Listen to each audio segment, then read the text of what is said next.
신바람 사연 아파트, 오늘의 사연 시작하겠습니다. 현재 서울에 거주 중인 34살 여자입니다. 결혼한 지는 올해 3년 차예요. 원래 제 성격이 무슨 일이건 간에 제 이야기를 여기저기다 이야기하고 다니는 성격은 아닌데 이번만큼은 꼭 이야기해야겠다 싶어 이렇게 사연까지 적어 보내게 되었습니다. 여기 올라오는 사연들 보면 언제나 문제는 시댁에서부터 시작을 하잖아요. 저 역시도 마찬가지였습니다. 처음에는 시부모님이 너무 쿨한 성격이라 생각할 정도였고 10월 드는 저와는 거리가 먼 이야기라 생각했어요. 결혼 후에 시댁에 찾아뵐 일이 생기면 오히려 저희가 오는 걸 너무나도 귀찮아 하셨거든요. 괜히 저희 오면 집 청소도 해야 하고 식사 준비도 해야 하고 여간 번거로운 게 아니니 시간 있으면 그냥 둘이 어디라도 놀러나 가라는 식이셨지요. 그런데 알고 보니 그건 다 신우 때문이었습니다. 남편은 저보다 4살 연상이고 신우는 남편과 연년생이고요. 그런데 신우는 그 나이 먹도록 아직 결혼을 안 했습니다. 시부모님이 저희가 시댁에 방문하는 걸 불편해하던 이유는 식사 준비고 집 정리고 그런 건 다 핑계에 불과했어요. 그냥 저희가 다녀오면 신우가 잘 살고 있는 저희 모습 보고 열등감이라도 느끼는지 저희가 가고 나면 집에서 그렇게 난동을 부리며 발작을 했다고 하더라고요. 그렇다 보니 시부모님도 차라리 얼굴 좀 안 보고 그러는 게 편했기에 저희 보고 오지 말라고 했던 것이었습니다. 저는 여태까지 그걸 시부모님이 쿨한 성격이라 며느리 부담 갖지 하지 않게 하기 위해 그러시는 거라 믿어왔고요. 신우 성격 이상한 것도 시부모님은 물론 남편도 다 알고 있던 사실인데 팔은 안으로 굽는다는 그 말이 결국엔 다들 신우를 위해서 제가 희생하는 게 당연한 거라 생각하고 있었다는 거네요. 제 본가는 지방에 있습니다. 저는 대학부터 시작해서 남편과 결혼해서 서울로 올라오기 전까진 계속 지방에서 거주하고 있었어요. 남편은 제가 다니던 회사 거래처와 연결된 회사에 다니고 있었고 본사는 서울에 있었는데 파견근무차 저희 지역에서 1년 조금 넘게 거주를 했었거든요. 어떻게 인연이 다 연애를 시작하게 되었고 남편이 서울에 있는 본사로 복귀하면서 몇 달 정도 주말 연애를 이어가다가 청혼을 받게 돼서 결혼까지 하게 되었습니다. 저한테는 쉬운 결정이 아니었어요. 대학도 본가 근처에 있는 지역에서 나왔고 회사 또한 같은 지역으로 취직을 했기에 제가 서울에 어디 기들곳 하나 있던 게 아니었거든요. 졸업 후부터 쭉 다니던 회사이기도 했으니 경력이 끊어지는 부분도 아쉽긴 했습니다. 허나 당시 여러모로 오래 몸담은 회사에 이래저래 실망스러운 부분도 있고 해서 여러 가지 생각이 많던 차였거든요. 제가 아무리 회사에서 좋은 성과를 낸다고 해도 진급에 있어서는 남자 직원한테 양보를 해야 하는 그런 부분들부터 회사 역사상 여자가 대리 이상으로 진급한 일이 없다고 하는데 그런 부분에 어느 정도 한계를 느끼고 있던 차였어요. 거기에 나중에 제가 결혼하면 막연한 계획이긴 했지만 아이는 제 손으로 직접 키우고 싶은 욕심도 있었거든요. 그래서 고민 끝에 저는 남편을 따라 서울로 가기로 했습니다. 회사 사표 한 장 집어던지면 끝나는 거지만 삶의 터전을 바꾸는 거니 여러모로 정리해야 할 게 많았습니다. 지방이긴 하지만 그래도 제 명의로 아파트를 하나 보유하고 있었거든요. 제가 대학교를 다닐 때는 친정부모님 집에서 같이 살면서 통학을 했었어요. 그리고 졸업과 동시에 취직을 하게 되었으니 독립을 해보고 싶은 마음도 있었고 무엇보다 부모님 집에서 회사까지 출퇴근이 정말 불편하게 되어 있었거든요. 차를 사는 방법도 있긴 했는데 제가 말씀드렸다시피 회사가 이상한 부분에서 소위 말하는 꼰대 같은 모습이 좀 있었어요. 그래서 당시 신입 직원이었던 제가 차를 끌고 출근하는 건 상상도 못할 일이었습니다. 지금 생각해보면 차 끌고 출근하는 거랑 신입 직원인 게 무슨 상관이 있나 싶지만 그때는 회사의 암묵적인 룰이니 당연히 따라야 한다 생각했고요. 출퇴근으로만 몇 시간씩 시간을 버리게 되니 여러모로 부모님 집을 나와 독립을 하는 게 가장 좋겠다는 생각이 들었어요. 그래서 회사 근처에 있는 월세 같은 걸 구해 혼자 살아볼 작정이었거든요. 몇 달 일해서 월급도 모여있던 상황이었는데 그 돈으로 구할 수 있는 방은 회사와는 가까워지지만 출퇴근이 불편한 건 매한가지였어요.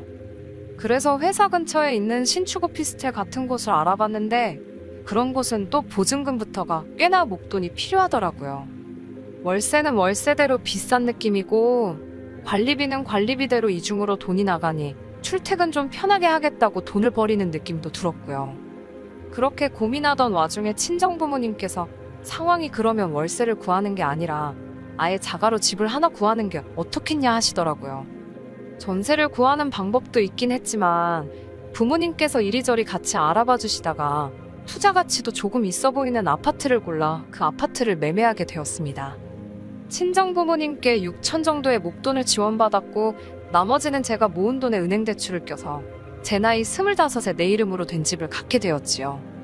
24평에 지은 지 좀 되는 아파트기는 했지만 혼자 살기에는 더없이 넓은 집이었어요.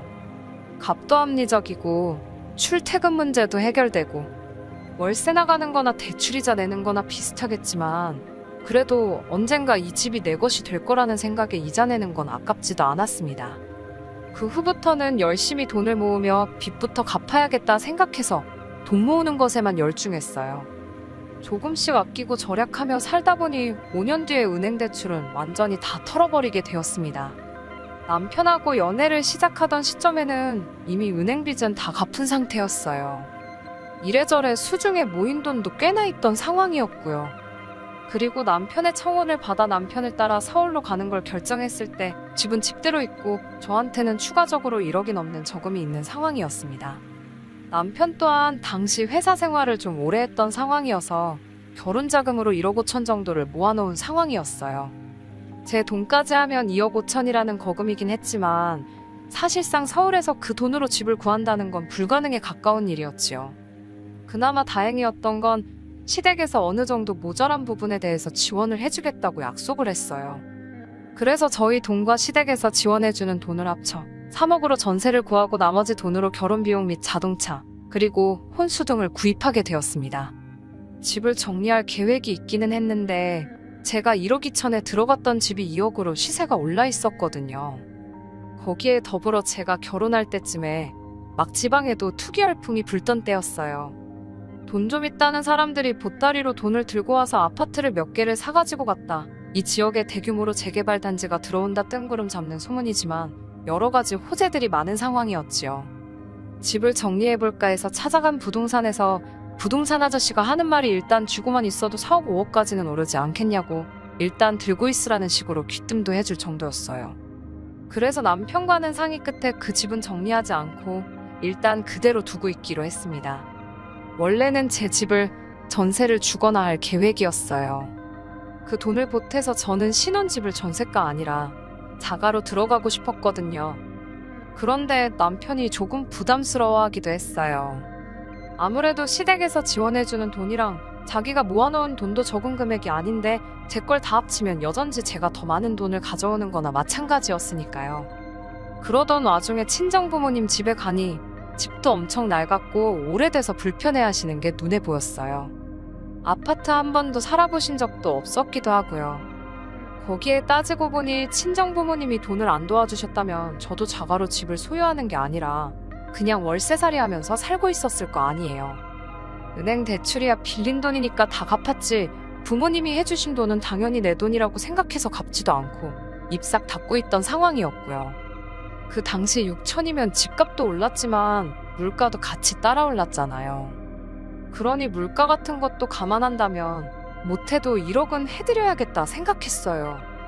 그래서 어차피 다른 사람한테 전세를 줄 바에 부모님께 그 집에서 한동안 살고 계시라고 했어요. 집값이 2배 이상 오른다는 호재도 있고 일단 집은 주고 있을 텐데 다른 건 몰라도 제가 당장 부모님께 해드릴 수 있는 게 그것 말고는 없더라고요.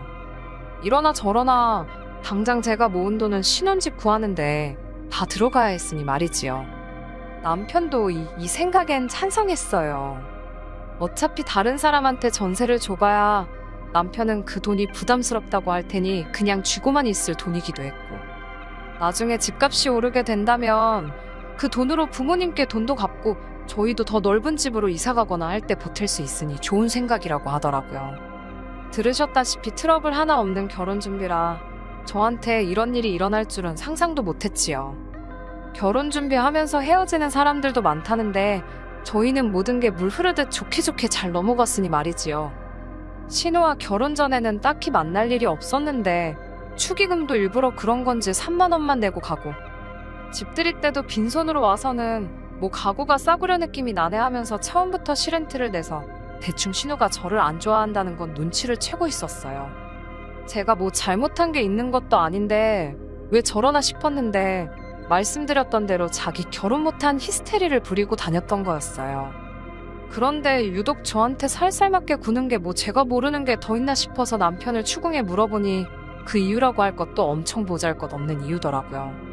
신우가 속이 그렇게 좁은 사람이란 걸 알고 더 놀라웠지요. 신우가 저보다 3살이 더 많은데 저한테 새언니라고 부르는 게 싫어서 저러는 거라더군요. 남편이 어찌어찌 해명이라고 하는 게 신우가 어려서부터 리더십이 있고 어디 모임 같은 거 있으면 다 주도해서 처리하고 감투도 쓰고 그렇게 항상 이끄는 역할을 해왔다대요. 감투 쓰고 다녔던 거랑 저한테 높임말 쓰는 게 무슨 상관이 있나 싶었는데 말인즉슨 신우 주변에 신우를 따르는 후배들이 많이 있는데 제가 그 후배들보다도 어리다는 거예요. 그런 저한테 높임말을 쓰는 모습이 상상이 가질 않는다니 어쩌니 해서 싫다는 겁니다. 그렇다고 제가 신우한테 내가 손윗 사람이니까 받들어 모셔라 강요한 것도 아니고 신우한테 반말을 찍찍하고 그랬던 것도 아니에요. 어이가 없고 황당하기는 했지만 싫다는데 제가 뭐 어쩔 도리가 있었겠나요. 괜히 신우 마음 돌려보겠다고 아양을 부릴 것도 아니고 신우랑 가깝게 지낸다고 해서 저한테 득이 될 것도 없으니 그냥 거리 두고 살자고 했죠. 괜히 긁어 부스럼이라고 상황만 악화시킬 수도 있고 신우 덕분에 시댁과도 어느 정도 거리를 두고 살게 되었는데 따지고 보면 저한테는 나쁠 게 없는 상황이었으니까요. 남편도 시부모님도 나서서 이 상황을 나아지게 하려는 게 아니라 피해가자는 입장이었으니 그냥 그렇게 대면대면하게 지내기로 했었습니다. 그런데 그런 신우가 뭘 잘못 먹기라도 한 건지 언젠가부터 저한테 먼저 연락도 오고 새언니 하면서 친한 척을 하기 시작하더라고요. 그게 싫다고 할 땐 언제고 저도 사회생활을 했으니 대충 짐작은 가더라고요. 보통 사람이 갑자기 변하면 그게 죽을 때가 다 돼서 그러는 거 아니면 저한테 뭐 얻어낼 게 있어서 그러는 거 아니겠어요? 제 생각대로였어요. 신우가 갑자기 죽을 때가 된 게 아니고 진짜 이유는 후자에 가까웠습니다. 신우가 그 나이 될 때까지 결혼을 못한 건 신우 성격 때문에 그런 거라고 생각했어요. 이상한 데서 자존심 세우고 자기 자신을 너무 고평가하는 그 인성이 문제였겠지요. 그런데 집신도 짝이 있다더니 그런 신우도 결혼을 전제로 만나는 사람이 생겼어요. 그리고 두 사람이 이야기가 잘 돼가고 있는 건지 결혼 이야기가 두 사람 사이에서 오가고 있다더라고요. 하지만 그때까지도 신우가 저한테 잘 보일 이유가 하나도 없다고 생각했거든요.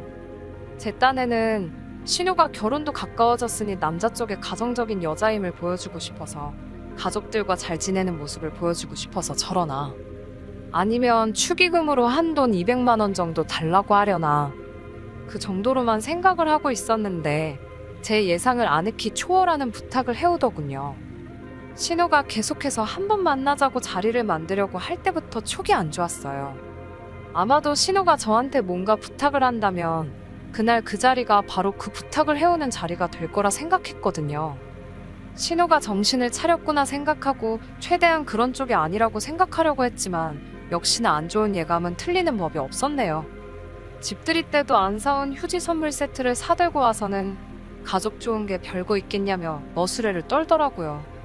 괜히 시간 끌지 말고 본론만 빠르게 말해줬으면 하는데 언제부터 저희가 그렇게 친하게 지냈다고 온갖 아는 척, 추억이 넘쳐나는 척을 하면서 온갖 아양을 다 떨더라고요. 없는 추억 억지로 짜내서 분위기를 띄우려다가 막상 이야기거리가 다 떨어지니 그제서야 본론으로 넘어가는데 신우는 나 결혼하는데 다른 건 딱히 해줄 필요 없다는 말로 시작해서 말도 안 되는 부탁을 별것도 아닌 것처럼 말을 하더라고요. 우연의 일치라고 하면서 자기 결혼할 남자가 이번에 제 본가가 있는 쪽으로 내려가 장사를 시작할 계획이라고 하더군요. 그리고 제 명의로 그쪽에 아파트를 가지고 있다는 사실을 들었다면서 다른 건 아니고 그 집을 자기들이 사주겠다고 하더라고요. 인심 쓰듯이 사주겠다는 말이 어이가 없었습니다. 제가 그 집을 팔려고 내놓은 적도 없고 그 집에 다른 사람도 아니고 친정부모님이 살고 계시는데 제가 미쳤다고 그 집을 친정부모님 이사시키고 신우한테 팔겠어요? 신우가 저한테 그동안 잘했고 못했고를 떠나서 얼토당토 않는 이야기였어요. 그래서 그 집에 부모님이 살고 계셔서 안 된다고 거절의 의사를 확실하게 말하려고 했습니다. 투자 가치가 있고 그런 이야기는 설명도 할 생각 없었고 그냥 안 된다고 말할 작정이었어요.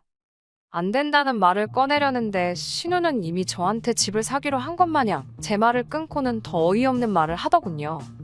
결혼 후 몇 년 시간이 지나 시세도 이제 3억 초중반을 왔다 갔다 하고 있는 아파트를 대뜸 자기한테 1억 5천에 넘기라는 거예요.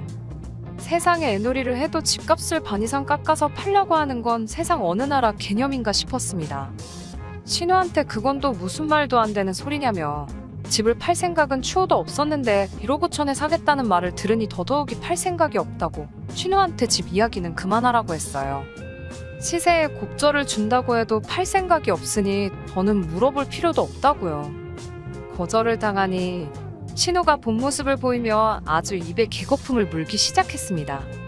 자기가 이렇게까지 숙이고 나왔는데 어떻게 고민도 안 해볼 수가 있냐고요.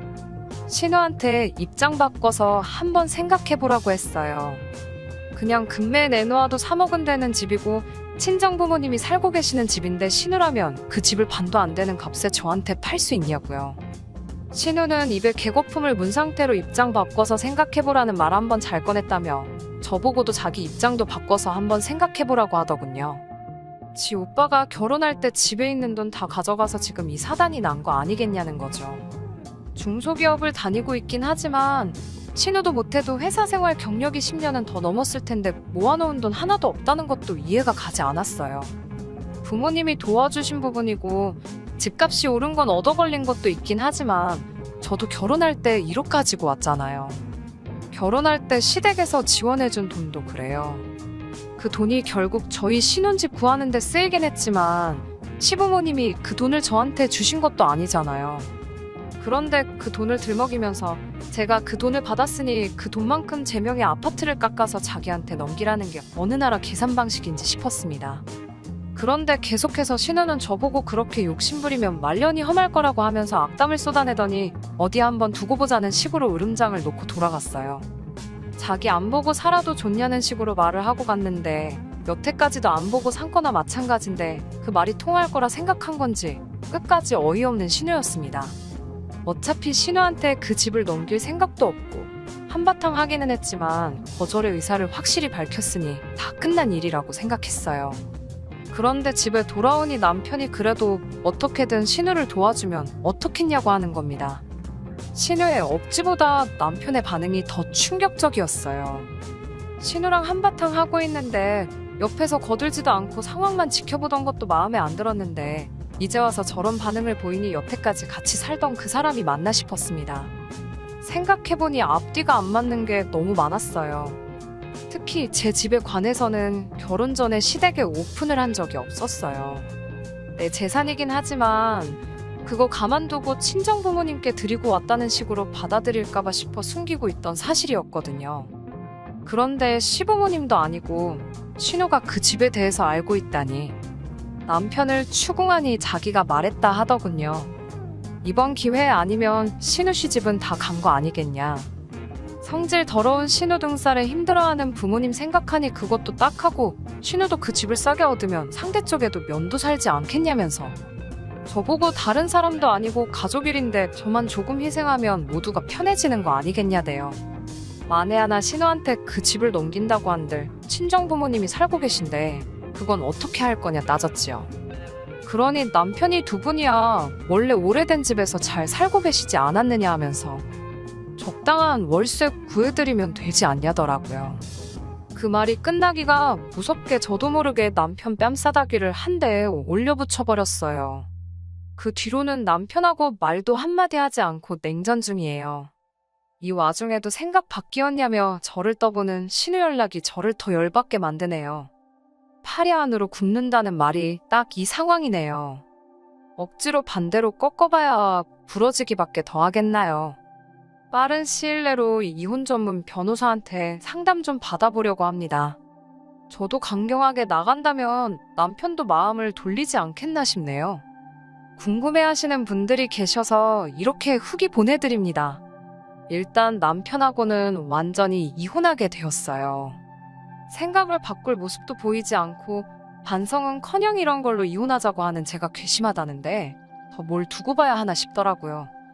전후 사정을 알고 나니 이혼하는데 확신만 더 갖게 되었어요. 신우 남편 될 사람이 우연찮게 제 고향에서 장사를 하는 것도 아니었어요. 신우가 애초에 결혼 조건으로 제 집을 가져오기로 한 거고, 그 남자는 딱히 하는 일이 없는 사람인데 집 살 돈 아낀 돈으로 그쪽에다가 뭐 체인점 같은 거 하나 낼 계획이었다네요. 시모까지 나서서 그럼 그 집을 안 팔아도 되니까 친정부모님 내쫓고 거기서 신우 돈 모을 때까지 살게 해주면 안 되냐고 물어보는데, 신우 먹고 사는 건 그렇게 중요한데 식가족 그 누구도 저희 부모님 생각해주는 사람 없더라고요. 그래서 이혼을 진행하게 되었어요.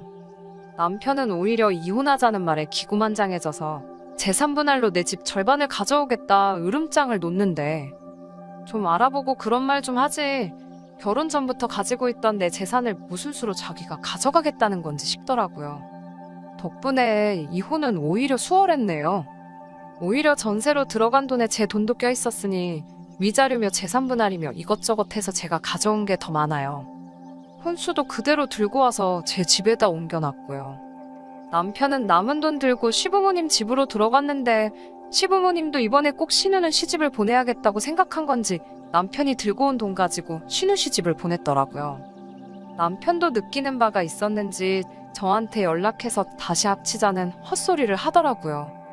평생 당신이 모은 돈 들여서 동생 시집 보내줬으니 부모님도 편해지고 당신도 행복한 거 아니냐고, 영양가도 없는 소리 할 거면 열심히 돈 벌어서 신우 뒷바라지를 해주던 부모님 편하게 효도나 하라고 했어요. 저는 고향 내려와서 부모님 가지고 계신 돈하고 이혼할 때 들고 나온 돈에서 부모님하고 작은 가게 하나 차렸습니다. 잠깐 힘든 일이 있긴 했지만 힘들었던 거 자꾸 되새겨서 뭐 하겠어요. 앞날이 아직도 창창한데 제 행복 찾아가면서 열심히 살아보려고 합니다. 끝까지 들어주셔서 감사합니다. 오늘의 사연은 여기까지입니다. 구독과 좋아요, 알람 설정 부탁드리고 더 좋은 사연으로 다시 찾아뵙겠습니다. 감사합니다. 감사합니다. 감사합니다.